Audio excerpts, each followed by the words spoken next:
त्यांनी काय केलं, ऑटोवाले आले, 200-300 ऑटोवाले आले, किती 200-300 वाले ऑटोवाले आले, युनिटी आले. मला बोलतात तुमचा स्टॉल इथून पहिले बंद करा. मी म्हटलं काय झालं, काय रिझन आहे? नाही तुमचा सिलेंडर आहे, असं आहे तसं आहे. मी म्हटलं बाकीच्या लोकांचं सिलेंडर काय? माझा धंदा बंद केलाय ताई. माझी काय हालत झाली असेल?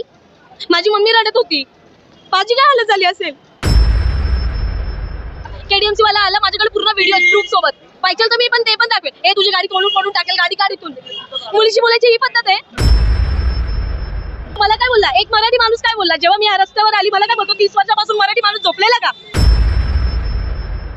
यांना चिकनचा वास येतो, या गुजराती लोकांना चिकनचा वास येतो की चिकन विकते. यांना हे नाही कळलं की मुंबईमध्ये येणार तर तुम्हाला पैसे कमवायचे, ते बरोबर कळलं तुम्हाला. माझं नाव एकता भास्कर सावंत आहे. माध्यमातून तुमचं काय परत बोलू. काल तुम्ही एक व्हिडिओ व्हायरल केला, मनसेचे नेते या ठिकाणी आलेले, काय नेमकं कारण असं होतं की मी ह्या रस्त्यावरती 2 वर्षापासून स्टॉल लावतीये. एक छोटासा स्टॉल आहे माझा. तर मी ह्याच जागेवर फक्त 4 ठिकाणी फिरली. मला 4 लोकांनी माझ्यावरती कंप्लेंट केली. आता ही कंप्लेंट म्हणजे कशी, मी स्टार्टिंगला जो रस्ता स्टार्ट होतो तिथे गाडी लावत होती, तर बाजूच्या माणसांनी शाखा प्रमुखला कंप्लेंट केली. जेव्हापर्यंत माझ्या इथे गर्दी नव्हती तेव्हापर्यंत मला कोणी त्रास नाही दिला, पण जेव्हा माझ्या इथे गर्दी वाढली तेव्हा त्या लोकांनी मला त्रास द्यायला सुरू केला. इथे शाखा प्रमुखकडे जाऊन त्यांनी कंप्लेंट केली. शाखा प्रमुखकडून कुणाला कॉल केली असेल केडीएमसी वाल्यांना, त्यांनी माझा स्टॉल बंद केला. कोणतं शाखा प्रमुख? इथे एक आहे बघा.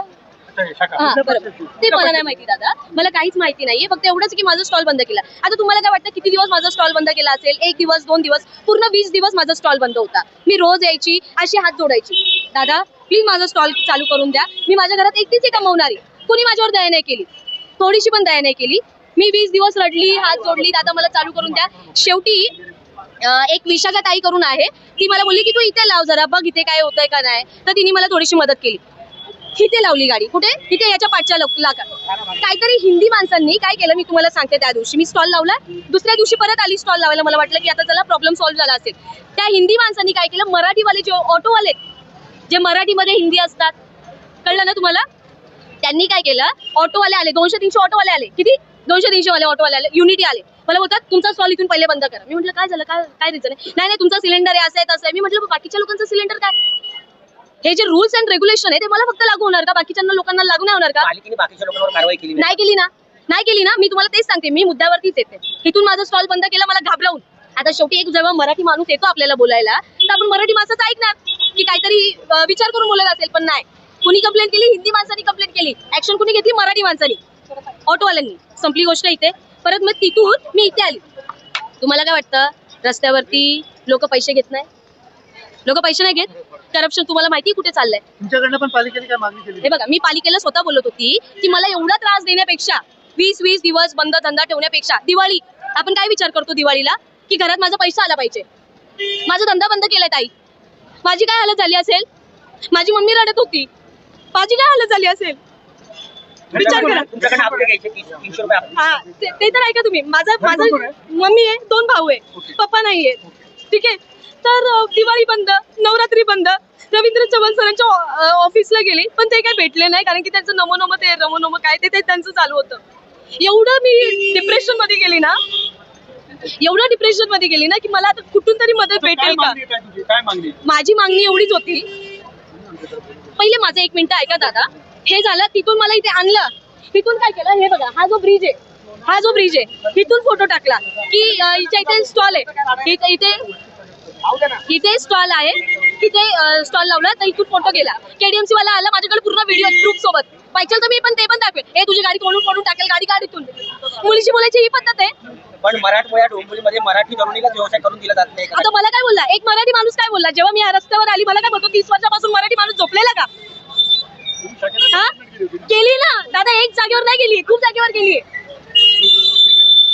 हा माझं म्हणणं काय, मला काय बोलले, परवा मी जेव्हा गेली 2 दिवसापूर्वी जे गेली मी वॉर्ड ऑफिसरकडे, तर मला वॉर्ड ऑफिसर काय बोलतो की 150 मीटरच्या आत कुणी गाडी नाही लावायची. 150 मीटरच्या आत कुणी गाडी नाही लावायची.